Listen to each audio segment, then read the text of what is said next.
আকস্মিক বন্যা খাগড়াছড়ি জেলার দিঘিনালার পরিস্থিতি দেখছেন আপনারা। বন্যা পাহাড়ি ঢল যেন এই দিঘিনালার মানুষের জন্য নিয়ে আসে অবর্ণনীয় কষ্ট, দুর্ভোগ। একটু বৃষ্টি হলেই এই দুর্ভোগ প্রতি বছর তাদেরকে ফেস করতে হয়।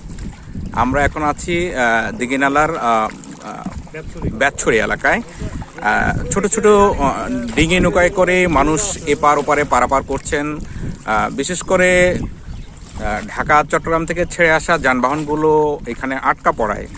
সেই যানবাহন করে আসা মানুষজন লংগদু এবং বাগাইছড়ি যেতে পারছেন না। গত 2 দিন থেকে আসলে এখানকার সব ধরনের যোগাযোগ বিচ্ছিন্ন হয়ে আছে।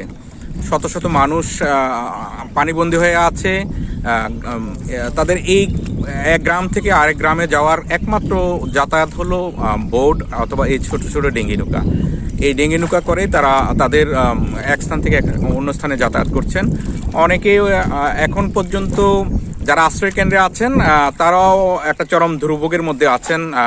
বিশেষ করে ছোট ছোট শিশু, বৃদ্ধ মানুষদেরকে নিয়ে।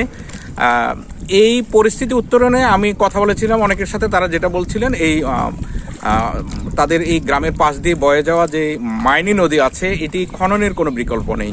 এটি যথাযথভাবে ড্রেজিং করে পানি, আকস্মিক বন্যায় যে পানি জলাবদ্ধতা তৈরি হয় সেটি সরিয়ে নেওয়ার ব্যবস্থা করা হলে মূলত এই সমস্যার সমাধান হবেন।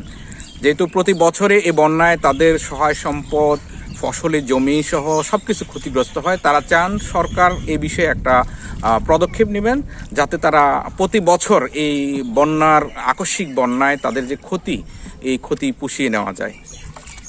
Abu Taher, NTV news, Khagrachari.